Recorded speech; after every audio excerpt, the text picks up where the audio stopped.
जय हिंद प्यारे साथियों। तो कैसे हैं आप सभी। आशा करते हैं कि आप सभी स्वस्थ होंगे और अपने अपने तैयारी में व्यस्त होंगे। प्यारे साथियों, आज के इस वीडियो में हम यूपी होमगार्ड जो कि 45,000 पदों पे भर्ती होने वाली है, तो उसके लिए हम प्रैक्टिस सेट तीसरा लेकर उपस्थित हुए हैं, जिसमें हम टॉप 50 क्वेश्चन आंसर्स को कवर करेंगे। तो वीडियो बहुत ही इंपॉर्टेंट होने वाला है। आप सभी ध्यान से वीडियो को देखेंगे और अंत में हमें बताएंगे कि आपके कितने प्रश्नों के उत्तर राइट थे। यदि आप सभी को प्रश्न पता हो तो कमेंट बॉक्स में उसका जल्दी से आंसर लिख दीजिए, जिससे कि आपको वह जो क्वेश्चंस का आंसर होगा आपको अच्छी तरीके से कंठस्थ हो जाएगा। तो प्यारे साथियों, आपके लिए ये जो यूपी होमगार्ड के लिए आपको एक सुनहरा मौका है, जिसमें आप अपने ज़िंदगी के एक बेरोजगारी का धब्बा हटा सकते हैं। तो आप लोग जो है अच्छे से तैयारी करके एक सीट को ज़रूर निश्चित करा लें। तो चलिए वीडियो को शुरू करते हैं। सबसे पहला प्रश्न है, निम्न में से किस राज्य की सीमा से चीन से जुड़ी हुई है। तो ऑप्शन देखते हैं, किस राज्य की सीमा जो है चीन से जुड़ी हुई है। मणिपुर की, या नागालैंड की, या असम की, या अरुणाचल प्रदेश की। तो ऑप्शन निम्न में से देखा जाए तो जो हमारे अरुणाचल प्रदेश की राज्य है वह चीन की सीमा से जुड़ी हुई है। तो और चीन की सीमा से कौन कौन से राज्य जुड़े हैं तो आप लोग देख लें। और अरुणाचल प्रदेश हो गया, और लद्दाख भी जुड़ा है। लद्दाख के अलावा और कौन सा राज्य जुड़ा है, उत्तराखंड जुड़ा है, यूके जुड़ा है आप कह सकते हैं, और हिमाचल प्रदेश भी जुड़ा है। तो ये सभी राज्य जो हैं चीन की सीमा से जुड़े हुए हैं। तो ऑप्शन डी इस प्रश्न का सही जवाब हो जाएगा। चलिए अगला प्रश्न देखते हैं, कितने वर्ष के पश्चात राष्ट्रीय जनगणना होती है। तो ऑप्शन देखते हैं, 10 वर्ष के पश्चात, या 5 वर्ष के पश्चात, या 3, या 25। तो हमारे जो राष्ट्रीय मतगणना होती है जनसंख्या की, तो वह 10 वर्षों के बाद जो है राष्ट्रीय जनगणना होती है। यानी 10 वर्षों के बाद 11वें वर्ष जो है राष्ट्रीय जनगणना होती है। तो ऑप्शन ए इस प्रश्न का सही जवाब हो जाएगा। और प्यारे साथियों, आपको बता दें पहली जो जनगणना हुई थी वह 1881 ईस्वी में कराई गई थी, और जो अंतिम जनगणना हुई थी वह 2011 में कराई गई थी। और अभी तक जो है इसकी जनगणना नहीं हुई है।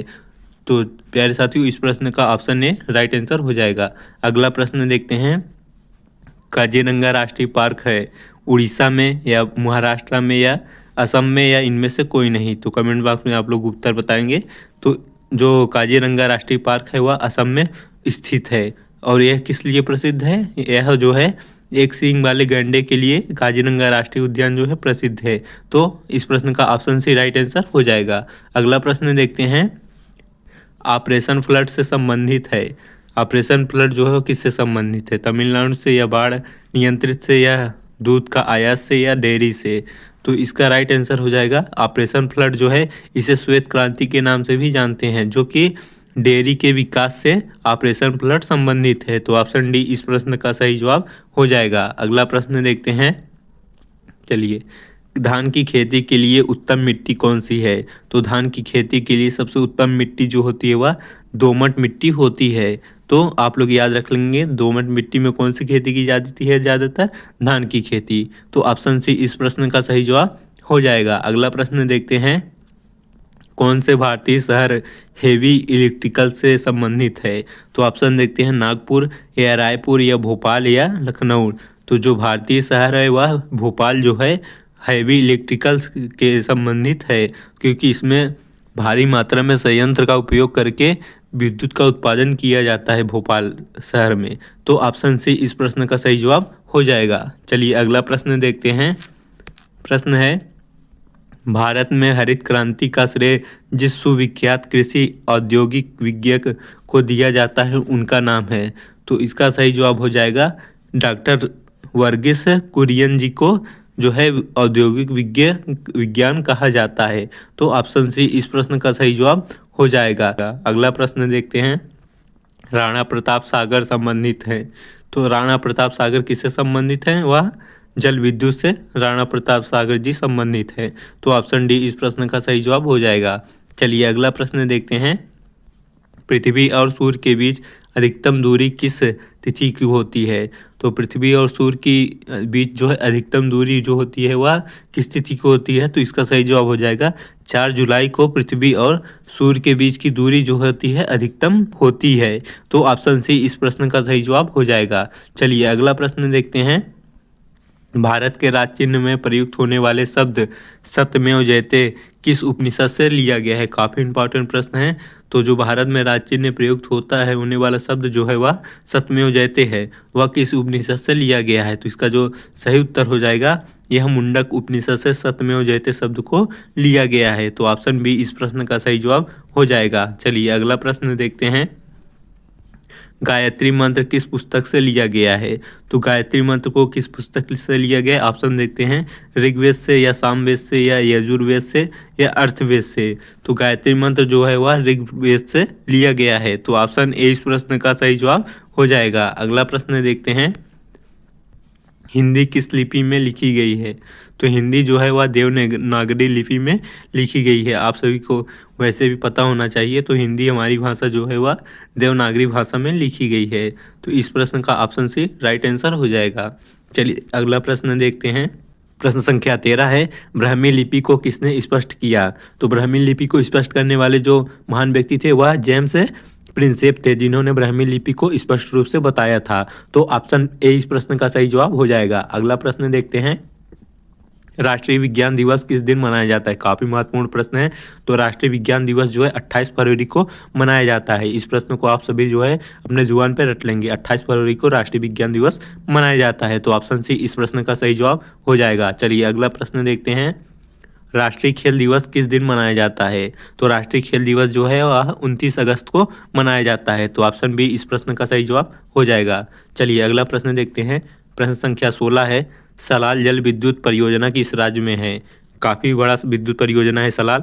तो सलाल विद्युत परियोजना जो है वह जम्मू कश्मीर राज्य में स्थित है। तो ऑप्शन डी इस प्रश्न का सही जवाब हो जाएगा। अगला प्रश्न देखते हैं, इंटीग्रल कोच फैक्ट्री कहाँ स्थित है? तो इंटीग्रल कोच फैक्ट्री जो है वह पेराम्बूर में स्थित है। पेराम्बूर किस लिए प्रसिद्ध है? तो वह इंटीग्रल कोच फैक्ट्री के लिए प्रसिद्ध माना जाता है। तो ऑप्शन बी इस प्रश्न का सही जवाब हो जाएगा।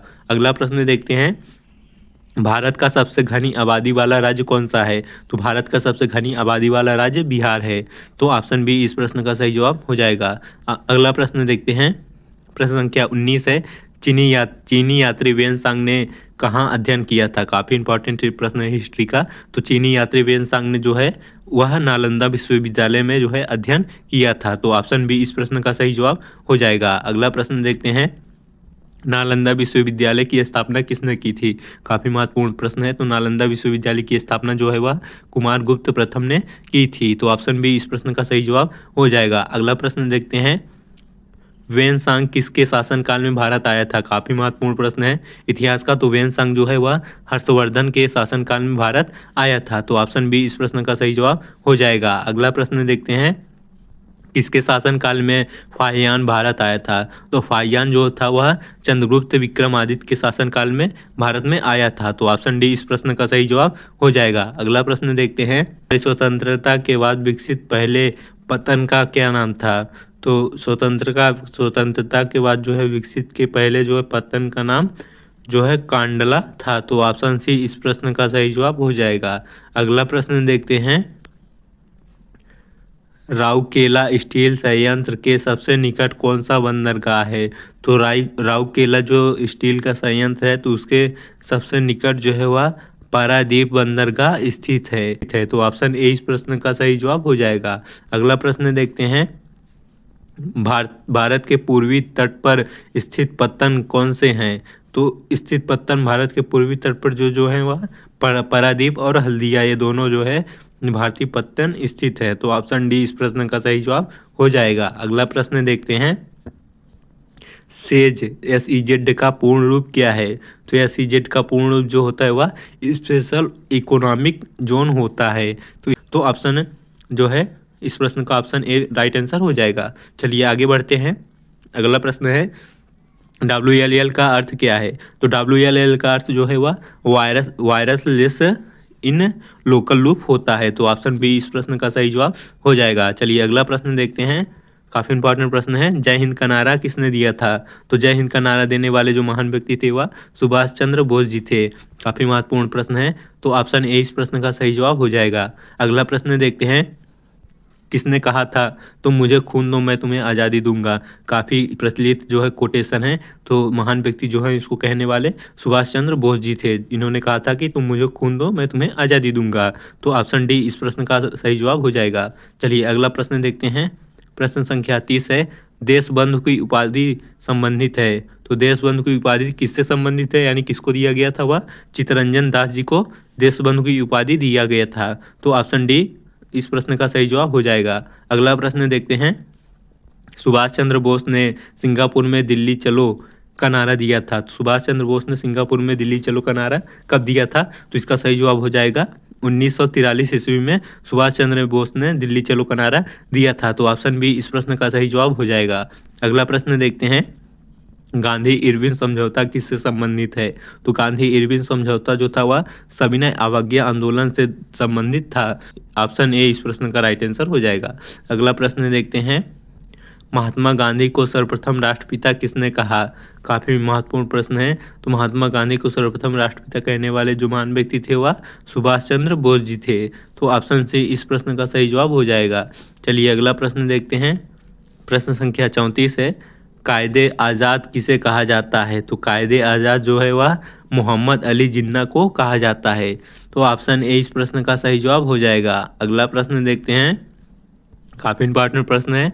चौरी चौरा नामक नाम प्रसिद्ध स्थल कहाँ है? तो चौरी चौरा नामक प्रसिद्ध स्थल जो है वह गोरखपुर में स्थित है। तो ऑप्शन ए इस प्रश्न का सही जवाब हो जाएगा। अगला प्रश्न देखते हैं। काफ़ी बड़ा प्रश्न है। किसने कहा मध्यरात्रि के टकोर पर जब संसार सोता है भारत अपने जीवन व स्वतंत्रता के लिए जाग उठेगा? तो इसका जो सही जवाब हो जाएगा जवाहरलाल नेहरू जी ने कहा था कि मध्यरात्रि के टकोर पर जब संसार सोता है तो अब भारत अपने जीवन के स्वतंत्रता के लिए जाग उठेगा। तो इस प्रश्न का ऑप्शन ए सही जवाब हो जाएगा। चलिए अगला प्रश्न देखते हैं। Who is lives in India dies? तो इसकी उत्पत्ति कौन है? तो यह कहने वाले जो महान व्यक्ति थे वो जवाहरलाल नेहरू जी थे। तो ऑप्शन ए इस प्रश्न का सही जवाब हो जाएगा। चलिए अगला प्रश्न देखते हैं। प्रश्न संख्या 38 है, पंजाबी भाषा किस लिपि में लिखी गई है? तो पंजाबी जो भाषा जो है वह गुरुमुखी लिपि में लिखी गई है। तो ऑप्शन सी इस प्रश्न का सही जवाब हो जाएगा। चलिए अगला प्रश्न देखते हैं। प्रश्न संख्या 39 है, किस लिपि को सभी लिपियों का जन्मदाता कहा जाता है? तो इसका सही जवाब हो जाएगा ब्राह्मी लिपि को जो है सभी लिपियों का राजा कहा जाता है, यानी जन्मदाता कहा जाता है। तो ऑप्शन बी इस प्रश्न का सही जवाब हो जाएगा। अगला प्रश्न देखते हैं। किस काल में लिपि को चित्रकाल लिपि कहा जाता है? तो किस काल में लिपि को जो है चित्रकाल लिपि कहा जाता है? तो इसका सही जवाब हो जाएगा सिंधु काल में जो है वह जो है चित्रकाल लिपि कहा जाता था। तो ऑप्शन ए इस प्रश्न का सही जवाब हो जाएगा। अगला प्रश्न देखते हैं। जैन सूत्र में कितनी लिपियों का उल्लेख किया गया है? तो जैन सूत्र में जो है 18 लिपियों का उल्लेख किया गया है। तो ऑप्शन सी इस प्रश्न का सही जवाब हो जाएगा। अगला प्रश्न देखते हैं। बौद्ध ग्रंथ ललित विस्तार में कितनी लिपियों का उल्लेख है? तो बौद्ध ग्रंथ जो ललित विस्तार है उनमें जो है 89 यानी 89 लिपियों का उल्लेख किया गया है। तो ऑप्शन डी इस प्रश्न का सही जवाब हो जाएगा। अगला प्रश्न देखते हैं। अशोक के शिलालेख की क्या लिपि है? तो अशोक के शिलालेख की लिपि जो है वह ब्राह्मी लिपि है। तो ऑप्शन डी इस प्रश्न का सही जवाब हो जाएगा। चलिए अगला प्रश्न देखते हैं। प्रश्न संख्या 44 है, भारत की तीसरी सर्वाधिक बोले जाने वाली भाषा कौन सी है? तो भारत में जो तीसरी सर्वाधिक बोले जाने वाली भाषा है वह तेलुगु भाषा है। तो ऑप्शन ए इस प्रश्न का सही जवाब हो जाएगा। अगला प्रश्न देखते हैं। चोल शासकों की भाषा क्या थी? तो जो चोल वंश के शासक थे तो उनकी भाषा जो थी वह तमिल भाषा थी। तो ऑप्शन ए इस प्रश्न का सही जवाब हो जाएगा। चलिए अगला प्रश्न देखते हैं। प्रश्न संख्या 46 है, हिंदी भाषा भारतीय का प्रतिशत लगभग कितना होता है? तो हिंदी भाषा भारतीयों का लगभग 40% भाषा बोलता है। तो ऑप्शन बी इस प्रश्न का सही जवाब हो जाएगा। चलिए अगला प्रश्न देखते हैं। प्रश्न संख्या 47 है, भारतीय भाषाओं में हिंदी के बाद विश्व की कौन सी भाषा अधिकतम बोली जाती है? तो भारतीय भाषाओं में हिंदी के बाद जो है बांग्ला भाषा अधिकतम बोली जाती है। तो ऑप्शन डी इस प्रश्न का सही जवाब हो जाएगा। चलिए अगला प्रश्न देखते हैं। गोवा की स्वीकृति राजभाषा है।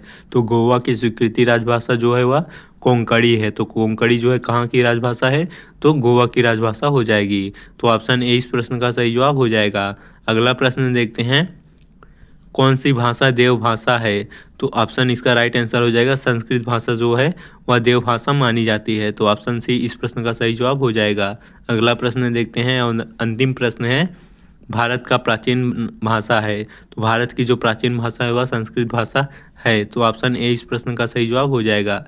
तो ये थे हमारे top 50 important MCQs for UP home guard vacancy. तो आप सभी जो है हमारे चैनल को सब्सक्राइब, वीडियो को लाइक ज़रूर कर लें, क्योंकि हम इसमें डेली के डेली जो है शाम और सुबह जो है यूपी होमगार्ड के लिए प्रैक्टिस सेट लाते रहेंगे।